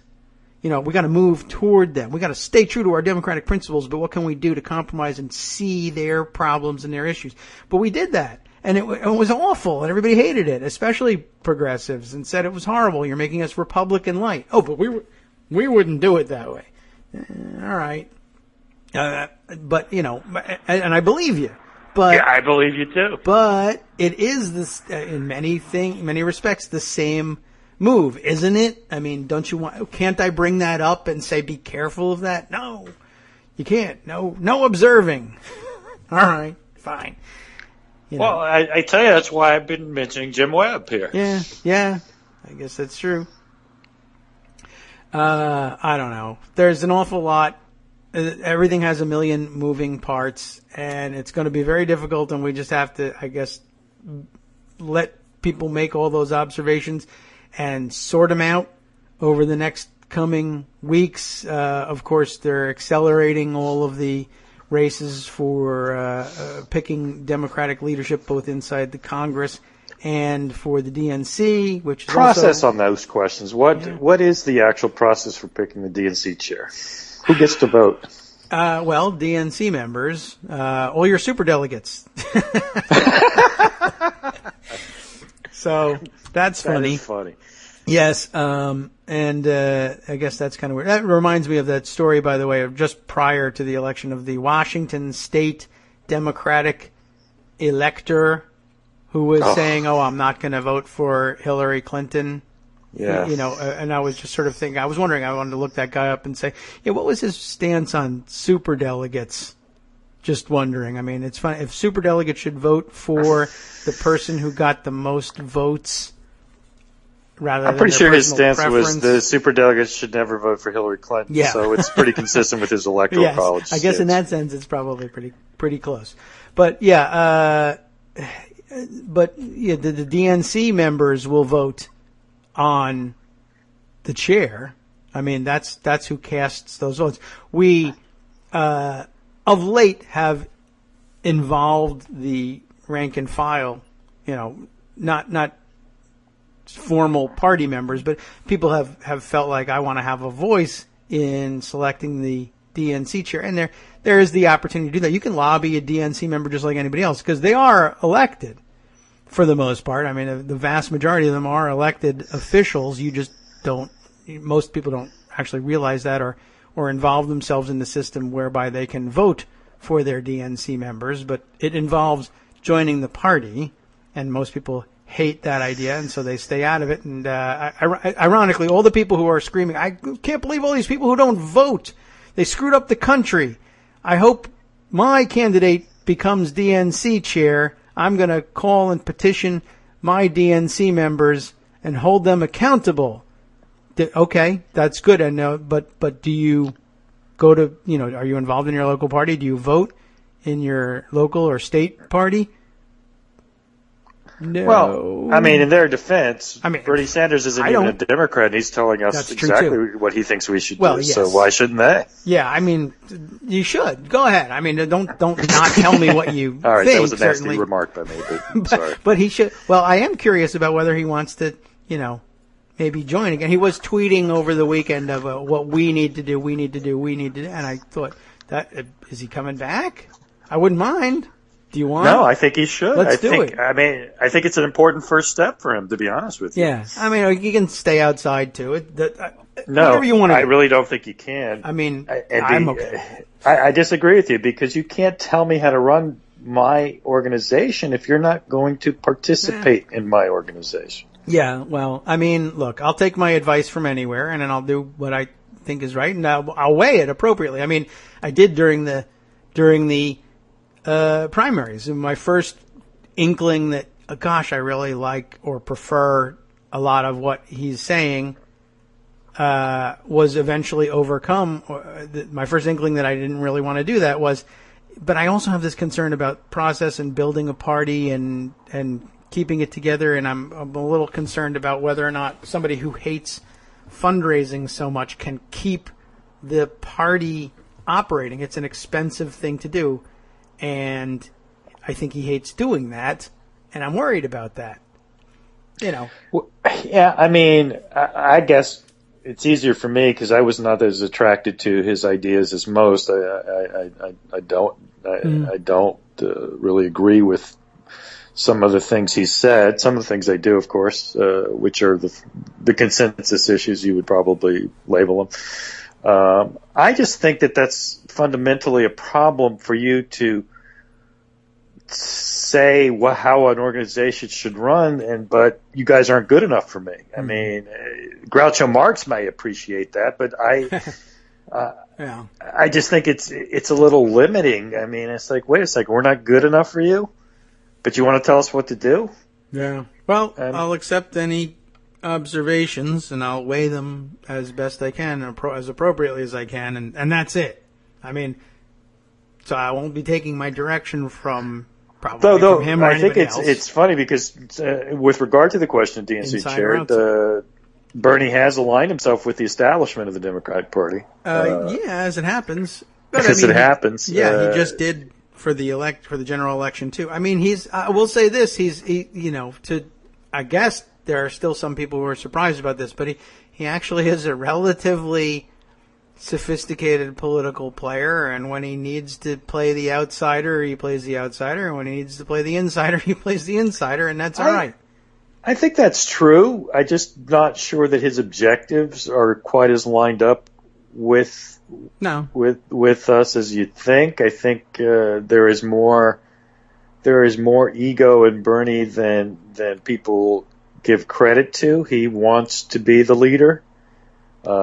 Listen, and you can't get into politics without the most humongous ego of all time. True. Imagine what it takes to say, I should be president of the United States. Yes. And someone has to do it. So that's not, for what he's doing, it's not only not a flaw, it's an absolute requirement. I just think it's worth keeping in mind that I think that he thinks that he knows best, and his sophistication is directed towards getting that. And that's fine. Listen, maybe he's got the answers. And I will say this, in my defense, my team didn't make it happen. I'm prepared to say, you know what? It's your turn. You take a shot and see if you can make it work. Okay. I think that's fair. And to the degree that I'm a Clintonista and that part of the sellout part of the party, my group didn't win. So I'd say give them a shot. Yes. And I think this is what I said. 2008 is a great proving ground. I'm not going to judge you in absolute numbers because I understand some of the playing field isn't good, but we can adjust for that. I'll give you one metric. Can you improve on that in which you say we need to improve on? Our percentage of the white working class vote. If you can show some results there without having steep drop off in our other constituencies, then you'll have been proven right. And I think that means that would be a vote of confidence that you know what you're doing. So, I obviously don't control the rest of my wing of the party, so they may not go along. But at least from my personal perspective, I say let's stand aside. Let's let them run the show. Let's see how they do. Well, I think I'm that's sure fair. They'll welcome the opportunity. So, yeah, I don't see why not. Certainly opening the door to it and then saying, I think Keith the right Ellison to vote is frankly my side giving that response. He was a Bernie Sanders supporter. He's part of the Congressional Progressive Caucus. Mm-hmm. He seems to agree with almost everything Bernie says. So at least the idea is to hand over the keys to that wing of the party and let them have their chance. So in that sense, I'm happy to see Reid and Schumer and many of the other establishment figures in our party to sort of say, all right, you're right. Here, take your shot. Now, I think what's interesting about it is it really will put to some degree a test of my theories. Keith Ellison is not a white working class person. He's not from the rural areas of the country. He's from Minneapolis. Yeah. He's an African American. He's a Muslim. Yes. So let's see how much race has to do with it. I think I'm going to be right and you're going to be wrong, but I hope you're right. In which case, it's a new day and maybe we can win big governing majorities again. In a number of situations, I don't know if I've done it exactly in a situation like this with so much writing on it, but very often I will say things like, be presented with an opportunity like that and say, sometimes the things that everybody else, especially the other side, wants you to believe they need you, that it's suicide not to shy away from. I say, you know what? I say we run right at it. Turn straight into the danger, run right into the fire. Let's give it a shot. And okay, why not? There was amazing pushback too. I guess the only unified, coordinated Democratic pushback on the media that actually concentrated its fire that I saw over the weekend in the same way was against Jonathan Weisman, who tweeted that in a time when you're supposed to be paying more attention to the white working class, you're going to nominate an African American Muslim to be your I mean, it was factually true, but I don't think it was offered in the spirit, or it didn't come across in what Weissman might later claim was supposed to be the spirit of how he was offering it. Yeah, anyway. His subsequent tweet tried to clarify. Listen, I mean, it was a bad tweet. There's just no way around it. Yeah. I do think he was trying to get at the point I've been trying to make, that the identity politics isn't just for non-whites. Yeah. And I think people want that to not be the case. And, one of the identities, look, if I'm right and I had some credibility after my wing of the party had just suffered a devastating defeat, I would say, listen, if you really think that's the way to go, that we need to do better with white working class people, we should be asking Jim Webb to be the DNC chair. But that's DLC in many ways.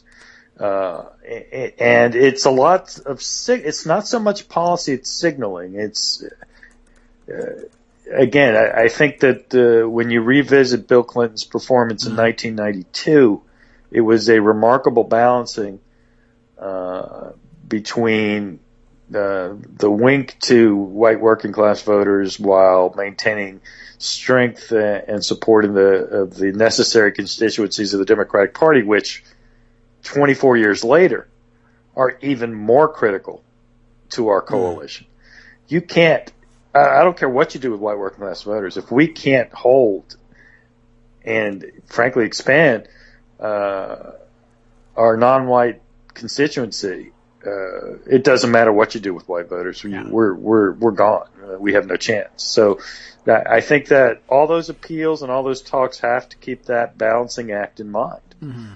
Yes, in Michigan, Wisconsin, Pennsylvania, you can probably discard Latinos, but you can't in California or Colorado or Nevada or Florida.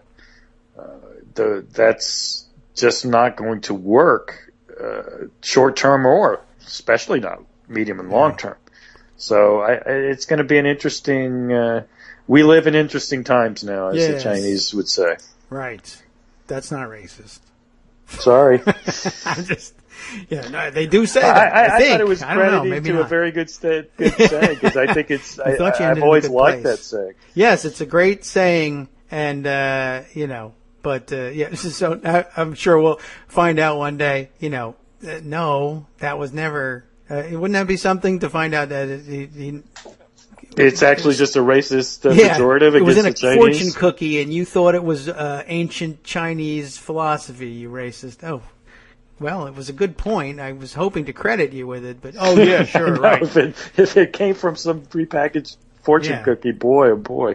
But I don't know. I mean, every time I see it, it's got a, it's ancient Chinese proverb. But then again, I don't know. So okay, guarding against that possibility. By the way, does anybody know that Jim Webb actually didn't vote for Donald Trump?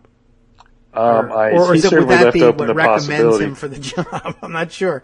Well, I know how to speak to white working class Democrats, wink, wink, whatever that means, who voted for Donald Trump because I did it. Oh, wait a minute. We can't have you then. That's no good. Another name, by the way, that was floated that I think I guess is supposed to be, Jim Webb, I don't think anybody's going to accept. What about someone else? Was the Missouri Senate candidate, Jason Kander, or I guess it was sort of, I don't know whether they were serious or they just thought, well, what about somebody like him? Well, what about someone like him? I don't know. I don't know anything about him except I liked the commercial he made with him assembling the AR-15, even though I'm not a huge gun fan. Right? He has Jim Webb-like qualities, not the least of which is his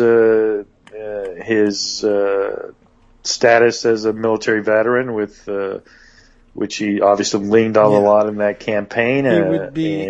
I don't know how he's. Well, I didn't watch the campaign closely enough to know, for instance, the answer to how did he walk the line in balancing racial issues? Was he? I think it was vague. Right. Like, okay.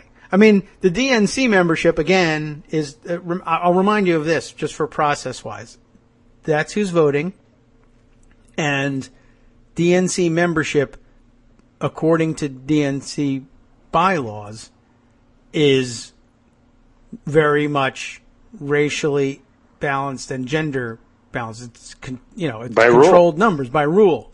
So you're talking about a very well-represented minority constituencies, gender equity, etc. So I guess we'll see how that experiment goes too. But we've been living with it for a long time, so far so good. Except you are watching the ascendancy of a Donald Trump presidency, so maybe not. But so just keeping in mind that's who does the voting, and that you've got a voice in it, and you should by all means feel free to reach the members of the DNC from your state. It's easy enough to find out who they are, look them up.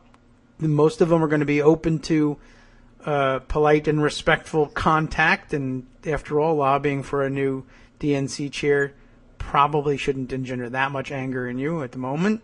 But it really doesn't matter that much. Yeah. The DNC chair is not that significant a figure. I always somewhat surprised how much people care about it. Yeah. Well, yeah. So I mean, that's just my point of view. Yeah. I mean, I don't think Debbie Wasserman Schultz, for good or ill, mattered much at all. Well, and maybe that's bad. Maybe we need a DNC chair that does matter. But you know what? Who have we had for DNC chairs that have ever mattered? Tim Kaine, you remember his DNC chairmanship? No. Howard Dean's is the one that people will point to. Yeah. But I'm frankly skeptical that he mattered that much either. But certainly an Ed Rendell, a Terry McAuliffe, people want to say, well, that was the problem. Well, if you say so. Yeah. All right. Well, we will wrap up today's show. This was a long and rambling discussion, but a good one, I think. I gave you one last thought. Oh, yes, please do. And for you to think about. Yeah. Day one, the lifting federally of bans on guns in schools. Where do you think that goes?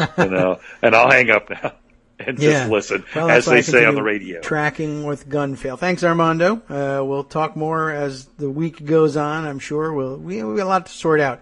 Yeah, gun fail continues, unabated. And by the way, I guess if you're actually going to consider something like that, I will remind you that the police failure rate with their guns lately has just gone through the roof. I've had like 10 police and law enforcement officer accidental discharges in the last half a month or so.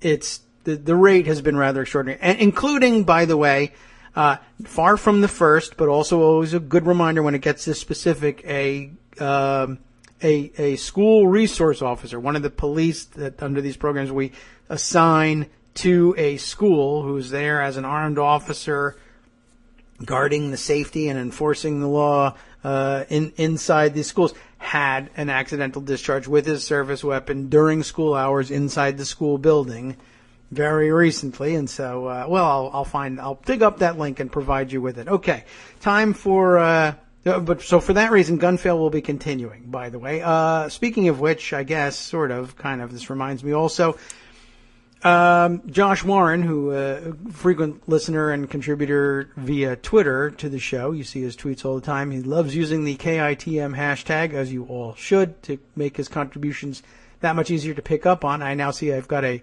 column full of them from Kate Sherrill. Boy, we got a lot of stories to catch up on. The rest of the week we'll have to dedicate to the stories. But he was asking this morning, how might one perhaps get involved in supporting the continuance of the Kagro in the Morning Show through these next 4 years or so. And I tweeted him the Patreon link.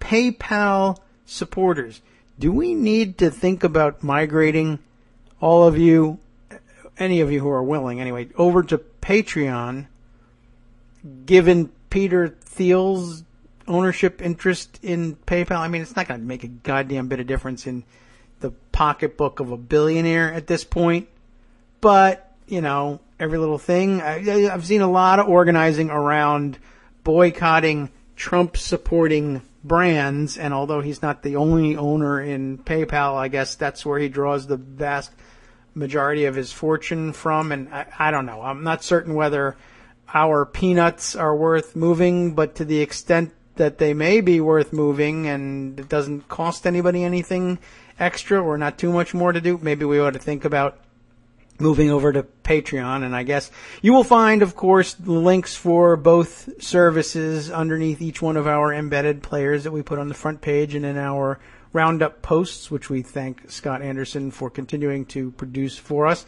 So give it some thought. Think about that. Yeah, we actually kind of maybe should think about making this a more self-sustaining exercise over the next 4 years. I assume we will, in fact, need it. What stories did we not catch up with that, some of them, of course, will be picked up on the after show.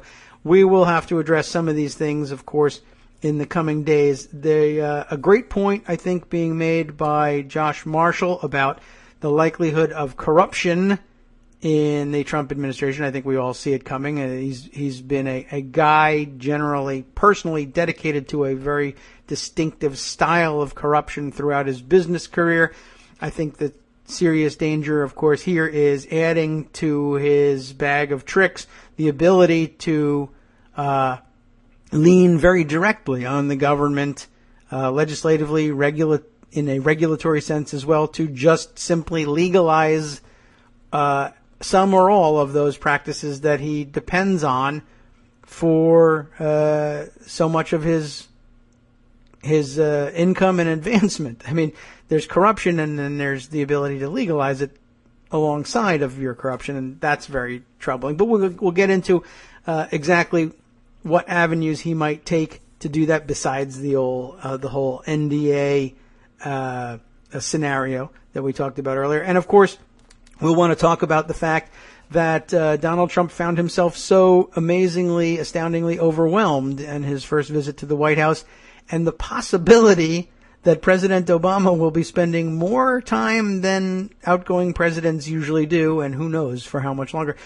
essentially trying to bring him up to speed on the job. I don't know how it is that the guy gets himself elected to the presidency without some clear idea of how broad the mandate of the job really is, but somehow it happened. And as a matter of fact, I was particularly struck by some reports that I guess it's first dawning on him now that this isn't like acquiring a new hotel or golf course. Apparently, he was taken aback by the fact that all of the staffers in the White House that he met and heard about all their functions in running the day-to-day business of the White House don't come with the property, that he's going to have to hire his own White House staff, and that he's apparently unprepared for that. Gee whiz, who would ever have guessed that? Anyway, there's a million other things, of course, that we need to catch up with. Some directly related to Donald Trump, others broader views of the political landscape in general. Some very specific constituencies with whom we'll want to catch up and make sure that we give proper airtime to their stories. And on it goes. What can I tell you? Anyway, thanks for hanging in there with us today. It seems like, I don't know, we kind of had to be indulgent of the free-form discussion here. This has been this is the first time we were able to lure Armando back to the show. So the first sign of normalcy post-election for Armando. Congratulations. And we're glad to have you back. We'll, of course, be bringing you our regular installments as soon as we can. Also, Wednesday, of course, with Joan McCarter.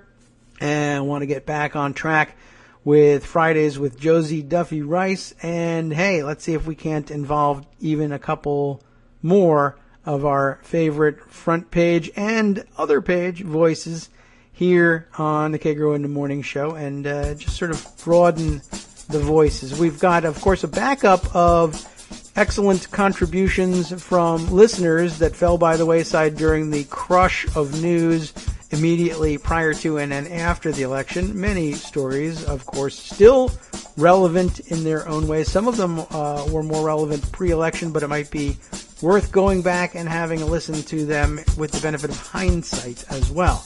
What's coming up on the after show today, the rest of the programming day here on Netroots Radio, all the stories that I usually miss, of course, in our free-form discussion.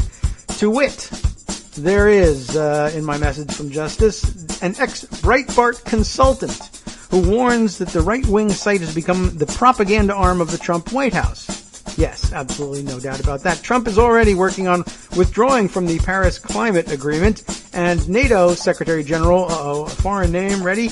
Jens, I'm guessing, Stoltenberg, reacts to Trump's threat to quit the alliance. And I already see that Putin is using the Jedi mind trick, suggesting to Trump that he prevail on NATO allies to remove their troops from the Eastern Front with Russia. Okay, what else? On the last half, they'll be reporting on a Texas community's plan to build a $300 million underground bunker, replete with an equestrian center and 18-hole golf course. From Daily Kos Radio on netrootsradio.com. You have been listening to the Kagro in the Morning Show with David Waldman. Thank you for listening. Now, you might be wondering why they're going to build that underground bunker. It also includes, by the way, polo fields. Very important. Why? To ride out Doomsday. And how about this? Data shows no racist Trump voter ever stopped being racist because they have a job. Gee whiz. Listen for all these stories and more on the After Show with Wink and Justice next.